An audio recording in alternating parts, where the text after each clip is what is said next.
Good afternoon, ladies, gentlemen, boys and girls. Assalamu alaikum wa rahmatullahi wa barakatuh. My name is Begakar Ahmed and welcome to today's video. This is going to be for my Muslim brothers and sisters, Sunni and Shia alike. This is going to be a Sunni slash Shia topic here.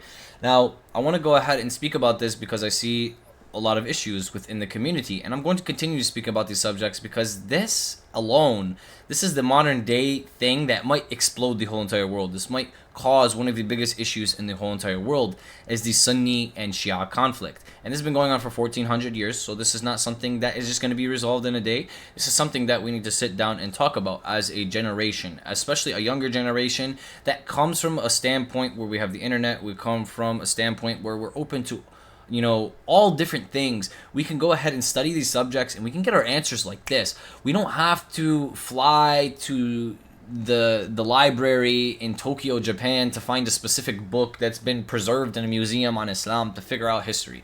We have PDF files of it online.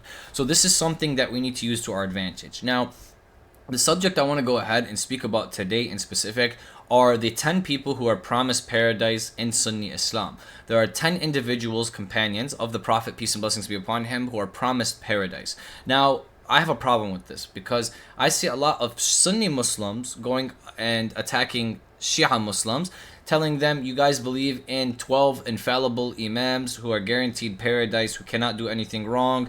You guys commit shirk. You put these people on the level of Allah subhanahu wa ta'ala.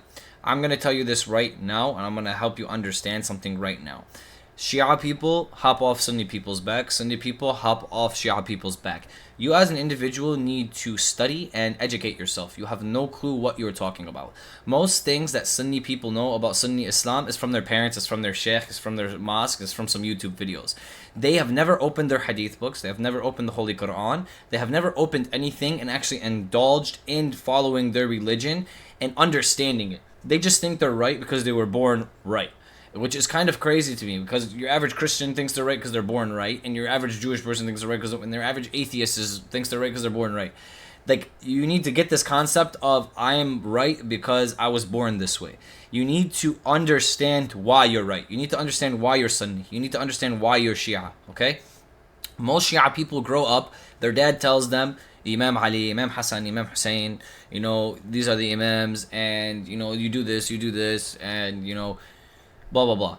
And most Sunnis grow up and they're told Abu Bakr, Umar, Aisha, love them, praise them, they're the best. So when you're told these things for 17 years, and then you walk into someone who is Sunni or who is Shia, and, the Shia person is okay with questioning things Umar did, and they're okay with questioning things Abu Bakr did, and they're okay with questioning things that Aisha did, because they're not infallible human beings, and they made mistakes, and they did wrong things, and they went against the Prophet, and they went against the Prophet's family. So when we question these things, because our Prophet Muhammad, peace and blessings be upon him, that's who we love, that's who we care about, that's who we want to be treated the right way. When we see Aisha treat him poorly, when we see verses in the Quran that talk about Allah threatening to go ahead and remove Aisha and replace her, and telling her that just because you're Prophet's wife doesn't mean you're going to heaven. I threw the other Prophet's wives in hell. When you see things like this, but then you don't question it because you're told your whole life as a Sunni Muslim, like, we love Aisha, she's the mother of the believers, so you're not allowed to question her. This is a problem, okay? Now, this is exactly the biggest problem here in the widespread issue when it comes to Sunni versus Shia. It's not some of the innovations that are in Sunni Islam or some of the innovations that are in Shia Islam that really get us going on each other. It has to do with our love for specific individuals and how we view specific individuals. Shia people, we question anyone outside of the realm of the Prophet. If you're not a prophet of God, we question you. Yes, we even question the imams. Very, very interesting, right? We question them because they're not the Prophet. So we need to see their credibility. Is this person actually infallible? Is this person actually, guided in given this protection by Allah subhanahu wa ta'ala? And when you look at the imams, when you look at their track record, when you look at what they do, they're 100%ing it all the way through. They're not gambling, they're not drinking, they're not worshiping statues, they were never pagan. But Abu Bakr, but Umar, but Aisha, yes they were. Yes, they were pagans. Yes, they do gamble. Yes, they did drink. Even after the Prophet, peace and blessings be upon him, had passed away, some of these companions were found doing these things. So my understanding here, and I want to go ahead and jump into the video now, these individuals here in Sunni Islam, these are the 10 promised paradise. And I want to go ahead and talk about this because this subject is what I want to go ahead and touch on here in specific, is the hypocrisy that comes from the Sunni community to the Shia community when it comes to infallibility, or it comes to being protected by God Almighty and being guaranteed heaven, right? Only prophets are guaranteed heaven, they say. You commit shirk by saying that the imams are infallible. You commit shirk by saying that the imams, are going to heaven and they're guaranteed heaven, or they have some type of divine, guidance or protection. But let's go ahead and check the 10 promised paradise in Sunni Islam and talk about this.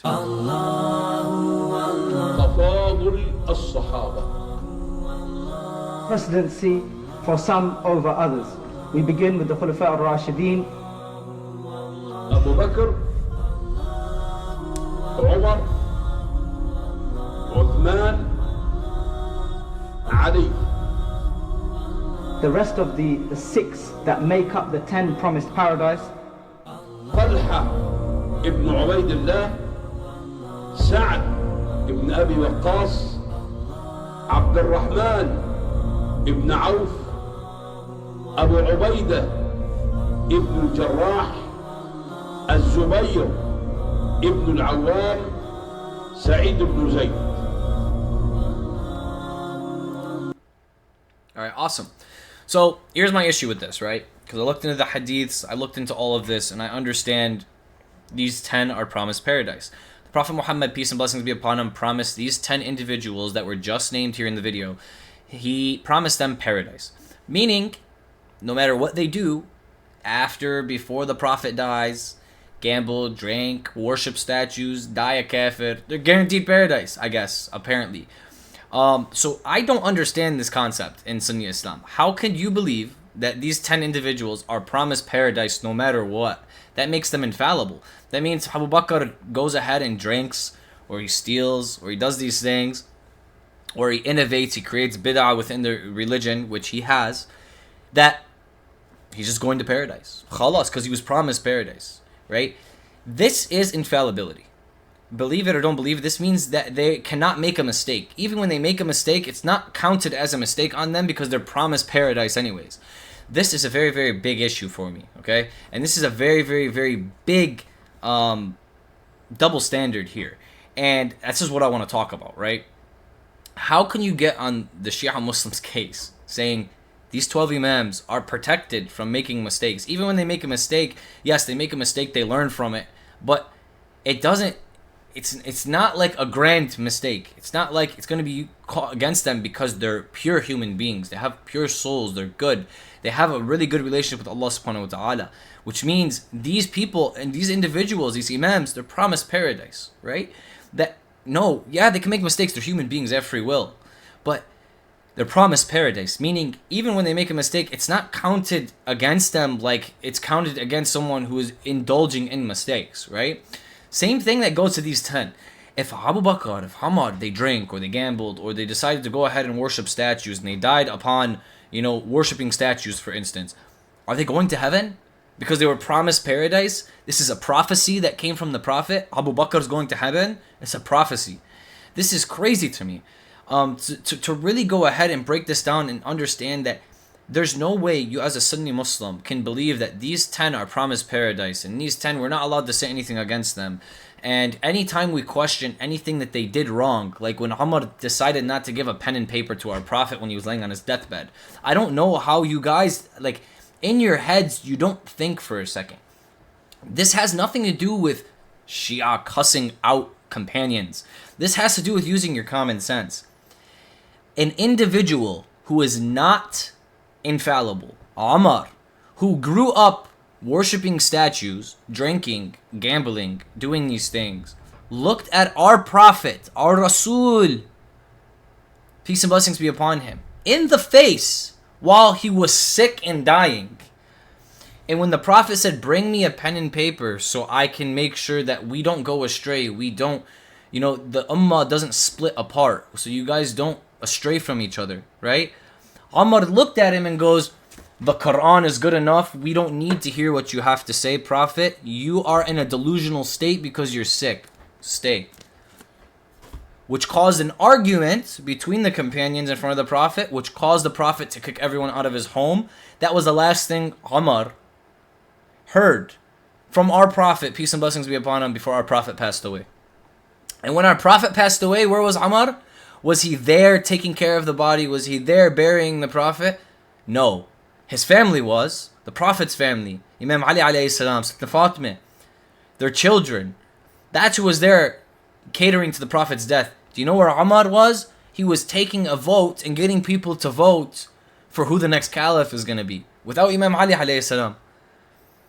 So not only did he disrespect our Prophet and tell him no and doubt that our Prophet had anything important to say, and told our Prophet the Quran is good enough, we don't need to hear what you have to say, and that was the last thing he heard before he was kicked out of the Prophet's home. He didn't even show up when the Prophet passed away.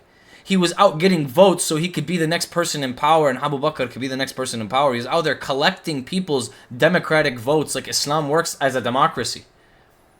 So when we question things like this, when we have conversations like this, instead of going, oh, astaghfirullah wa atubu ilayk, we love Ammar, Ammar is the best, why can you even... You're not allowed to talk about Ammar, you're not allowed to question Ammar.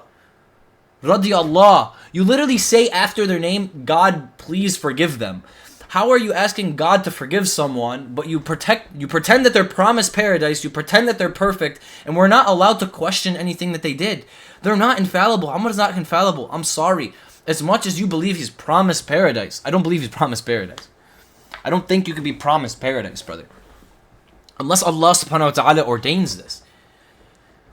How can someone be promised paradise before their test ends, bro? I'm here to go ahead and be judged. If I'm promised paradise today at the age of 27, and then for the next 30 years of my life I become the biggest drug dealer in the world, slinging drugs, killing people, doing whatever I want, how do you expect me to go to paradise? I'm infallible then. That means no matter what I do, no matter what I do, I'm just promised paradise. Nothing's wrong. I can't do anything wrong. Even when I do wrong, it's not wrong. That's how prophets work. Ammar is not a prophet. He's not promised paradise. So this is something that really, really irks me when I go ahead and I see these 10 names in Sunni literature saying that these are promised paradise. That makes them infallible. And then when I go ahead and read the comments, when I go ahead and I see the Sunnis fighting with Shia, Shia is fighting with Sunni, the Sunnis go ahead and say, you believe in 12 infallible imams, you guys believe in shirk, you guys worship imams, you guys smack yourself. It's crazy the amount of ignorance that comes out here. Do you not basically do the same exact thing with these 10? You just believe that they're going to paradise no matter what?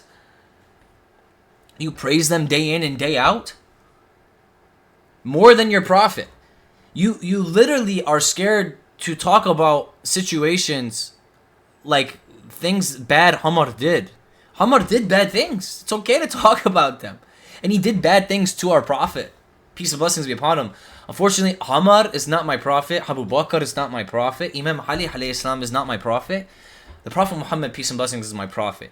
And how people treated my prophet is very, very reflective on how serious they take the religion of Islam, how serious they take Allah subhanahu wa ta'ala, as our prophet is one of the most loved human beings to ever touch the ground of this planet.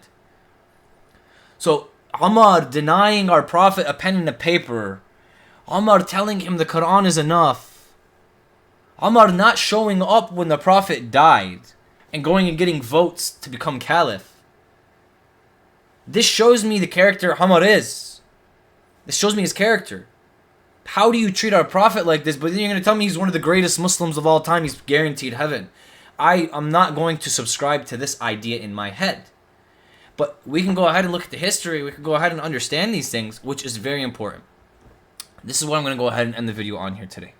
Sunni or Shia, you guys are both ignorant, you guys are both wrong. Coming from Shia Muslim, you're wrong. The Sunni person grew up their whole entire life believing this is Sunnah, I'm right, screw Shia people, these Shia people, they're kafirs, they're don't talk to them, your parents told you to stay away, your sheikhs told you to stay away, it's like we're the worst things on earth, we're worse than Jews, we're worse than Christians because we have the truth and we distort the truth. That's what you guys believe. So you're told we're the big bad wolf, stay away from us, don't engage with us.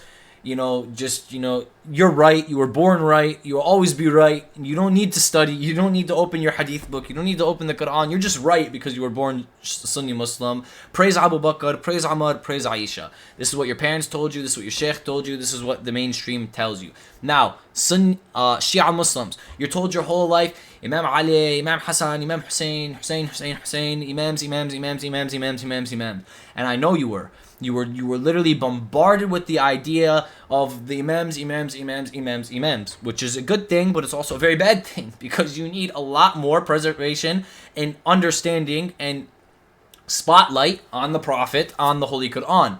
Yes, we read the Quran. Yes, Shia and Sunni Muslims believe in the same Quran. Believe it or not, Sunnis who think that Shias have a different Quran, or we read a different Quran, or we have a different Quran. We don't. It's the same exact Quran. We don't have a different Quran. This is the Quran that I read.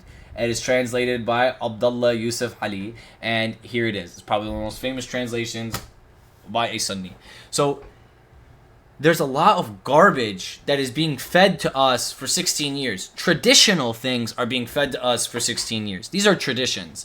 The religion of Islam isn't loving Abu Bakr. The religion of Islam isn't loving Aisha. The religion of Islam isn't, focusing on imams and only imams. This is not the religion of Islam, okay? And both of you are wrong. Sunni and Shia, this is turned into a traditional thing. This is turned into a political thing.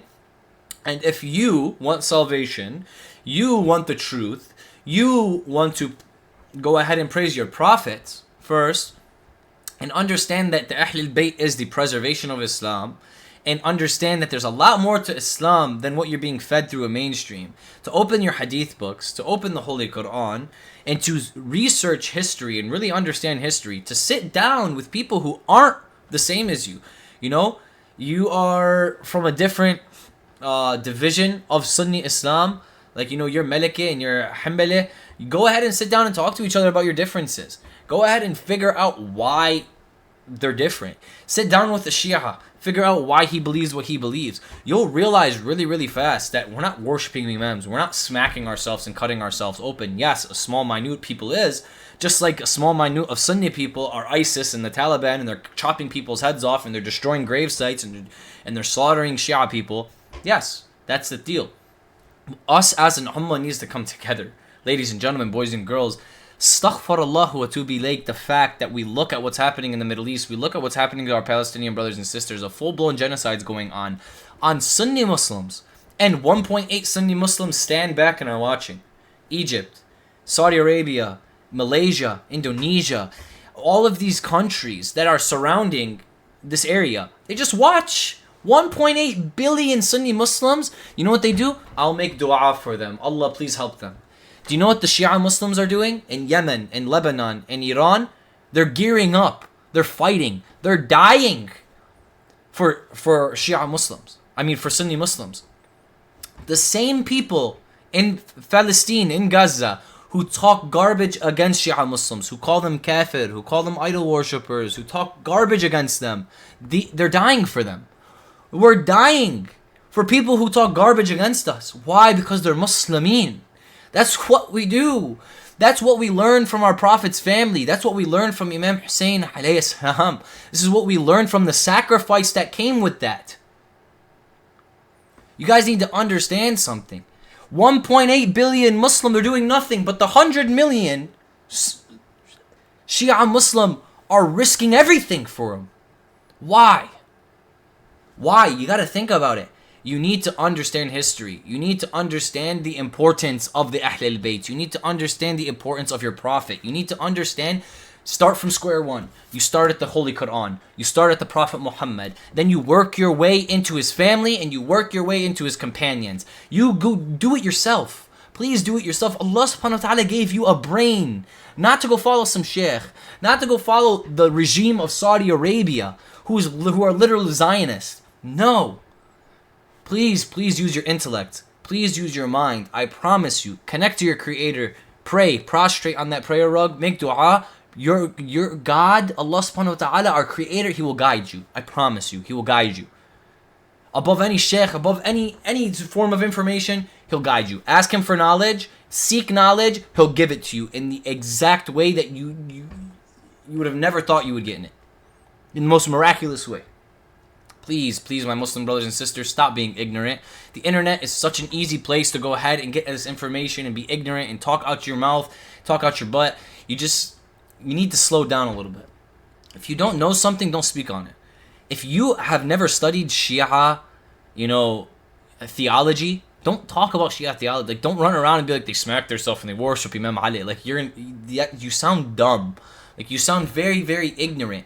No Shia Muslim worships Imam Ali. I get on my prayer rug 5 times a day, just like you. I say the same words as you, and I worship Allah subhanahu wa ta'ala. Never in my life would I ever worship a human being, a prophet, an imam, and we literally call them imams, which are teachers. We literally, in their name, we label them under the prophet. So why you think they're above prophets? Why you think they're at the level of Allah subhanahu wa ta'ala? Astaghfirullah wa atubu ilayk. Why you pin this upon people like myself? God only knows.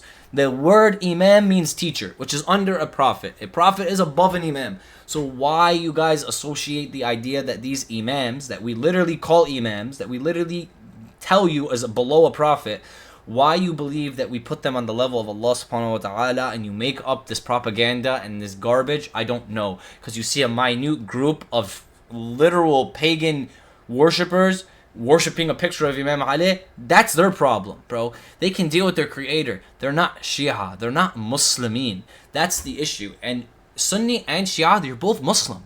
Bro, you guys are both Muslim. Bro, sit down and understand each other. Understand the true history. Understand these things. The last thing I'm going to say here before I go ahead and get off.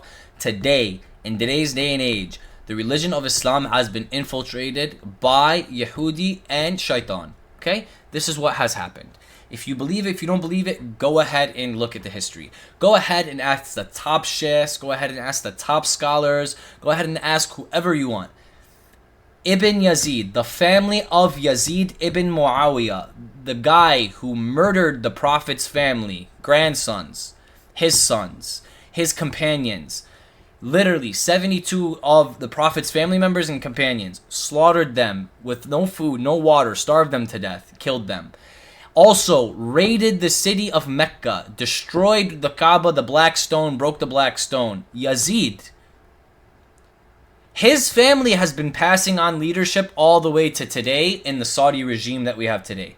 The kings and princes of Saudi Arabia are Ibn Yazid. They're the family of Yazid ibn Muawiyah. Yazid's mother is a Jew. The Jewish people go through the mother's bloodline. They don't go through the father's bloodline. They go through the mother's bloodline.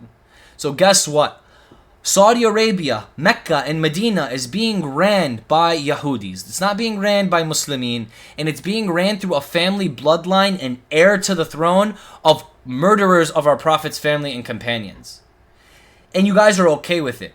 But when a Shia Muslim says the leadership of the Caliph should have went to the Prophet's family, and Sunni Muslims go, yeah, but Islam doesn't work off a family bloodline. We don't pass things down through family. It's the one who is most notable who is chosen as the leader. And that was Abu Bakr, because they ran away when the Prophet was being buried and they took a unanimous vote with random people.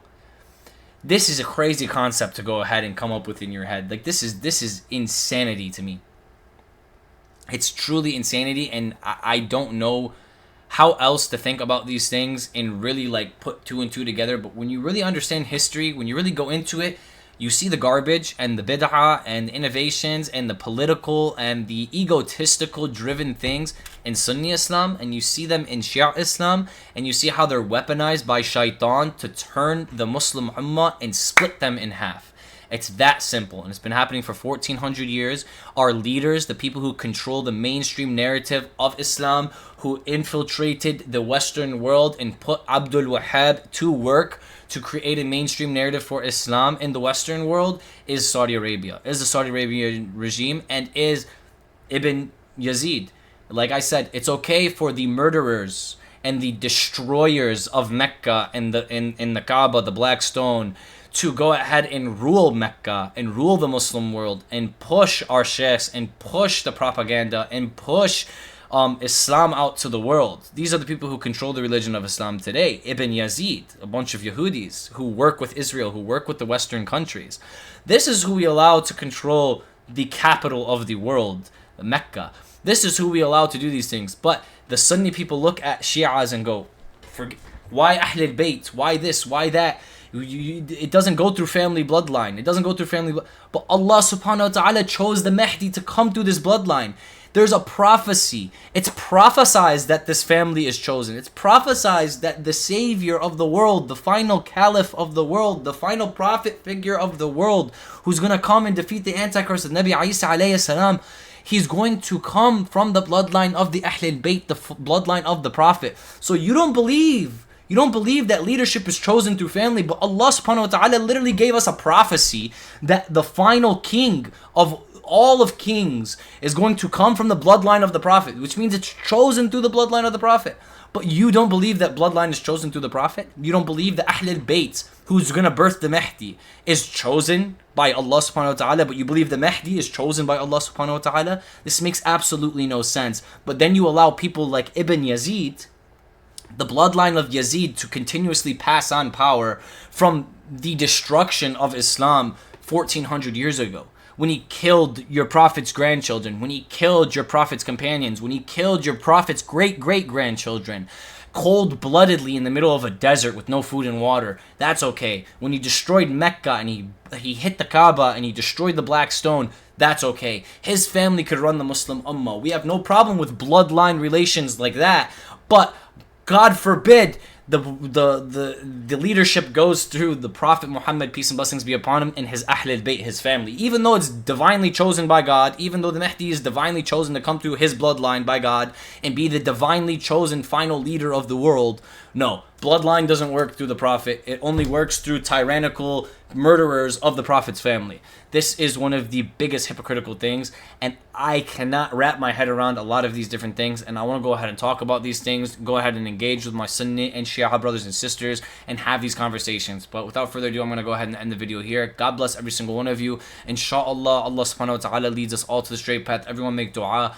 Everyone look for knowledge and educate yourself. Don't just listen to what you're told your whole entire life. Sunni or Shia, I don't care what you are. Don't listen to what you're told your whole entire life. Ask questions. Engage. Attack specific things. Even if it's in the Quran. You read something in the Quran, you don't understand it, question it. And question it again and question it again until you get an answer. I promise you, Allah subhanahu wa ta'ala is not going to leave you alone if you're seeking.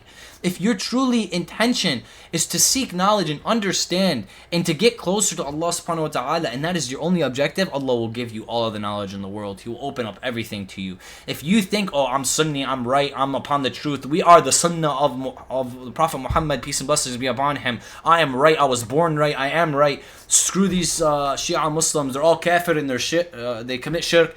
You are not Muslimin. You have a closed heart. You are closed off to information. You are closed off to knowledge. You are closed off to your iman. You are closed off to connecting to Allah subhanahu wa ta'ala. Please open your mind, open your heart, and establish a proper connection with information, with knowledge, and with your creator. Thank you guys so much for coming in today. God bless every single one of you. Sunni and Shia, you guys are both super stubborn. You guys are both super ignorant. And until you pick up a Quran, until you pick up your hadith books, until you understand history and where Islam went and where it is headed, you should not speak on Islam. You should not speak against each other. You guys need to sit down and have casual conversations and learn from each other. Don't tell a Sunni Muslim what he knows and what he believes, and don't tell a Shia Muslim what he knows and what he believes. Ask them. Say, hey, you're Shia, you've been Shia for 30 years, what do you believe about Imam Ali? You worship him?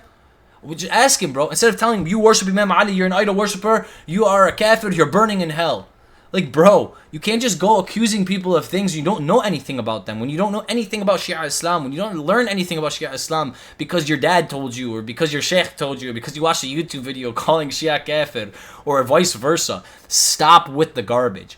And Shia, stop attacking Sunni people because they like Abu Bakr, they like Umar. It's okay to like specific people. It's okay to have role models. You probably like Drake or Kendrick Lamar, and it's completely haram to follow these people. It's completely haram to like these people. Shame on you. Like, bro, it's crazy to me the amount of bickering that goes back and forth. But I'm going to go ahead and end it here. God bless every single one of you. Assalamu alaikum wa rahmatullahi wa barakatuh. And until next time, free Palestine, baby. Bye-bye.